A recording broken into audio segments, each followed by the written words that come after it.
Hello friends, आज हम लोग बात करते हैं एविडेंस के बारे में। तो according to section 3 of the Indian evidence act, evidence जो होते हैं वो दो तरीके के होते हैं। एक होता है ओरल एविडेंस और एक होता है डॉक्यूमेंट्री एविडेंस। ठीक है, तो अगर हम लोग ओरल एविडेंस के बारे में बात करें तो जैसा नाम में ही क्या है, ओरल, इसका मतलब क्या है, कहीं ना कहीं स्टेटमेंट के बारे में बात हो रही है। तो ओरल एविडेंस का मतलब क्या हुआ, all the statement which the court permit or require to be made before it by the witnesses in relation to the matter of fact under inquiry. तो ये वाले जो एविडेंस होते हैं ये हमारे कहलाते हैं क्या, ओरल एविडेंस। तो बेसिकली ये विटनेस की क्या हुई, स्टेटमेंट हुई, जो कि वो कहाँ दे रहे होते हैं, कोर्ट में दे रहे होते हैं। और किससे related, in relation to the matter of fact under inquiry. तो according to section 3 of the Indian evidence act हमने समझ लिया कि ओरल एविडेंस क्या होता है। ठीक है, नेक्स्ट हमने देखा क्या, डॉक्यूमेंट्री एविडेंस। अब नाम में ही इसमें क्या है, डॉक्यूमेंट है, जबकि ओरल में क्या था, ओरल, तो दैट मीन्स क्या थी, वो चीज़ हमारी स्टेटमेंट थी। अगर हम डॉक्यूमेंट्री एविडेंस के डेफिनेशन को देखें तो इसका मतलब क्या होता है, all documents including electronic records produced for the inspection of the court. तो ये हो गया हमारा क्या, डॉक्यूमेंट्री एविडेंस। तो सेक्शन 3 इंडियन एविडेंस एक्ट के हिसाब से हमने समझ लिया कि एविडेंस जो होते हैं वो दो तरीके के होते हैं। एक होता है हमारा ओरल एविडेंस। ओरल एविडेंस जैसे ही नाम आएगा हम समझ जाएंगे ये स्टेटमेंट है विटनेस के द्वारा, कहाँ पर, कोर्ट में। और डॉक्यूमेंट्री एविडेंस का मतलब क्या हुआ, ये डॉक्यूमेंट है which is required for the inspection of the court.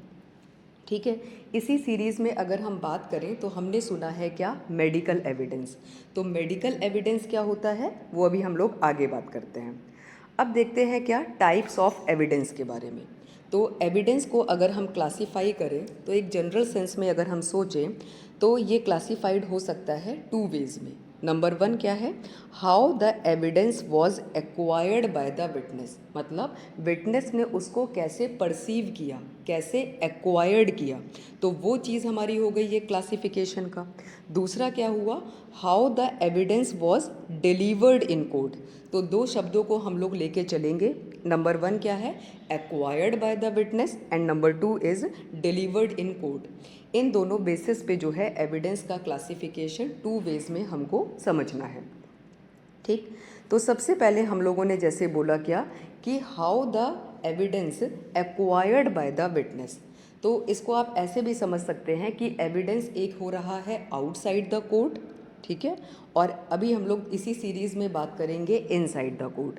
तो इसके क्लासिफिकेशन को इजी वे में आप ऐसे याद रख सकते हैं कि एक चीज़ हमारी आउटसाइड कोर्ट हो रही है और एक चीज़ हमारी हो रही है inside the court. Outside the court means क्या हुआ, वही चीज़, how acquired by the witness. ठीक है, विटनेस ने उसको कैसे एक्वायर्ड किया। तो दो तरीका हो सकता है, एक हमारा हो सकता है डायरेक्ट और एक हो सकता है हमारा क्या, इनडायरेक्ट एविडेंस। डायरेक्ट एविडेंस का मतलब क्या, डायरेक्टली क्राइम को होते हुए देखा है। ठीक है, इनडायरेक्टली का मतलब क्या हुआ, डायरेक्टली क्राइम को होते हुए नहीं देखा। तो इस तरीके से विटनेस ने आउटसाइड द कोर्ट एक्वायर्ड किया एविडेंस। ठीक है, तो outside the court directly crime को होते हुए देखा है, इनडायरेक्ट का मतलब डायरेक्टली क्राइम को होते हुए नहीं देखा है।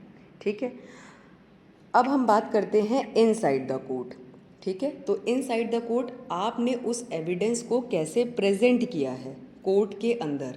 ठीक है, तो वो हमारा डिपेंड करता है, ओरल एविडेंस भी हो सकता है और डॉक्यूमेंट्री, जैसे कि हम लोगों ने according to section 3 of the Indian evidence act के हिसाब से बात करी।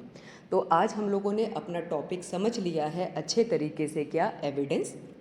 अब कोई भी बोलेगा एविडेंस क्या होता है तो हमको याद आ जाएगा, अच्छा सेक्शन 3 इंडियन एविडेंस एक्ट के बारे में कहीं ना कहीं बात हो रही है। उसके हिसाब से हमने देख लिया, स्टेटमेंट है तो ये ओरल एविडेंस है, डॉक्यूमेंट है तो ये हमारा क्या है, डॉक्यूमेंट्री एविडेंस है। फिर हम लोगों ने समझा आउटसाइड द कोर्ट और इनसाइड द कोर्ट।